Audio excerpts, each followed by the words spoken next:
Today, we're taking a stack of sources, like we always do, and really trying to cut straight to the core. Getting those key nuggets of knowledge. Exactly. And our focus today, it's the pretty intriguing world of craft cannabis cultivation. Right. Specifically, we're looking at KDogLivingSoil. Yeah, our source material is mainly some excerpts from Nug Notes. The piece is called KDogLivingSoil, Rooted Organic Craft Cannabis. Sounds interesting. It is. So our mission, basically, is to pull back the curtain a bit. What does living soil actually mean in practice? And the philosophy behind it. Right, and how this one grower, KDog, kind of embodies this idea that true craft, Yeah. well, that craft ain't dead. It's thriving. Okay. We're going to cover quite a bit, from like NYC street roots all the way to an 8-year-old soil bed out in Oregon. Wow. Okay. Let's get into it. So the story of KDog, it actually starts, maybe surprisingly, not in some fancy grow-op, but like right downtown NYC. Oh, interesting. Yeah, the name KDog itself, it was a street nickname. And the source, Nug Notes, it says he came up trapping heavy. Trapping heavy. Okay. So like high volume. Exactly. Running his own direct-to-consumer delivery service. Did that for a decade before he, made the big move west. And what's really insightful there, I think, is how that background, that sort of street-level hustle, how it clearly shaped his mission now. It seems to have forged this, like, deep commitment to quality. Makes sense. Direct feedback. Right. The source really emphasizes his standard about grow gas the right way. No bottles, no shortcuts. Just compost, microbes, patience. Exactly. And that dedication to gas, top-tier stuff, it feels like it came directly from dealing with customers who knew what they wanted. No room for error there. Probably not. So it's less a marketing angle and more just his standard, developed over years of immediate feedback. You don't always get that in traditional ag. Good point. Yeah. So KDog takes that mission, that same sort of direct-to-consumer focus, but changes the scenery. Heads out west to Oregon, Willamette Valley specifically.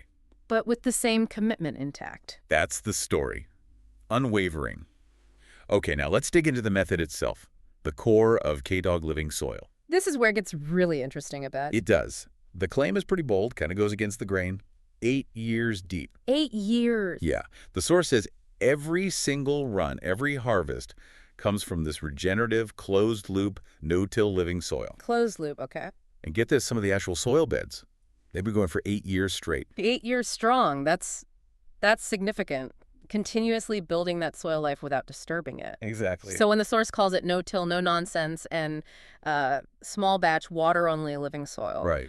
Low input, no salt. No synthetic shortcuts. It's more than just being organic, isn't it? It feels like a statement against the sort of industrial cannabis model. Yeah, a different path. It shows how these really local, biologically intense systems might actually outperform, the high-tech bottled nutrients. It kind of forces you to rethink quality versus efficiency. Definitely. And that phrase, soil that gets better with time and flower, that proves it, it really points to this, partnership between the soil and the plant. The soil isn't just dirt. It's an active, improving element. A living system. Precisely. And it's a model of sustainability you don't hear about much in the mainstream cannabis discussion. And it all kind of boils down to their motto, which I like. It's simple, don't panic, it's organic. Ah, nice.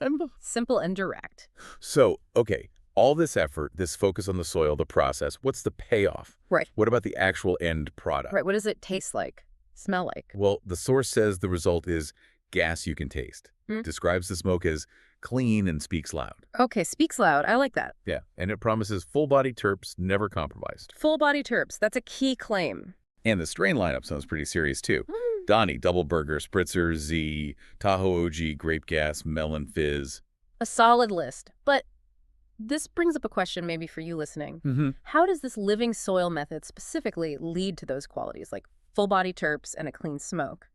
What's the mechanism beyond just, terpenes existing? Good question. Well, it's likely because the healthy, really complex microbial life in that living soil creates this dynamic microbiome, right? It's self-regulating. So it feeds the plant differently. Exactly. It gives the plant precisely what it needs when it needs it, in a way that synthetic nutrients in bottles might not replicate as naturally. More nuanced. Yeah, very nuanced. This kind of exchange helps the plant create maybe rarer or more subtle compounds that can get lost in synthetic grows, things KDog avoids by saying no bottles. Oh, okay. Yeah. And that potentially leads to a richer, more complete aroma and flavor profile, something that really engages all your senses, maybe distinct from cannabis, grown differently. That makes a lot of sense. The Yeah. deeper understanding really shows. And the attention to detail doesn't stop at the flower. It goes right to the packaging. Oh, yeah. What are they using? It's either matte glass or compostable bags. Okay. Thoughtful choices. And the idea behind it, the source says, is that every drop carries intention. And the flower reflects the soil and the packaging follows suit. So it's about this consistent philosophy all the way through. A complete value system, seed to sale. I like that. Now, KDogLivingSoil also seems to have a really specific way of doing collaborations, which tells you a lot, I think. Collaborations are always revealing, yeah. So their very first one, it was with a company called Master Ball Melts. Okay. And it was a grape gas flower paired with grape gas rosin.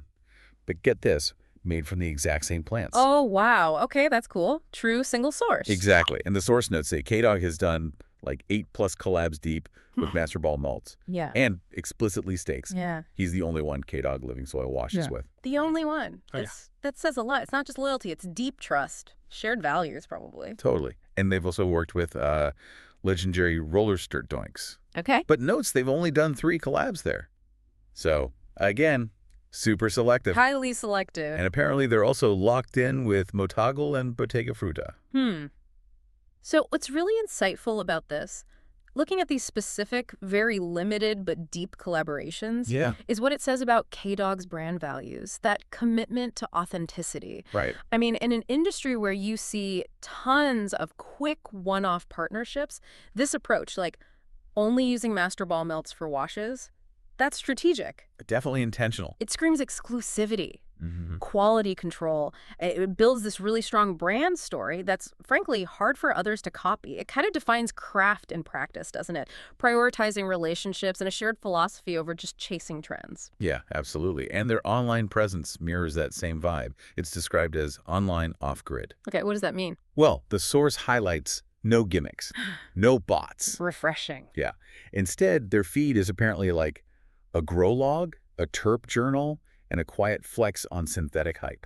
A quiet flex. I like that. So showing, not just telling. Exactly. Just showcasing the results. Clean frost, those trichomes, Great nug shots of perfectly cured flower. It's like a direct window into the process. Visual proof. Bed updates, too, probably. Yeah, bed updates are mentioned, too. Very transparent. And then, for the real enthusiasts, the heads, as the source calls them. The connoisseurs. There's something called the private reserve. Ooh, okay.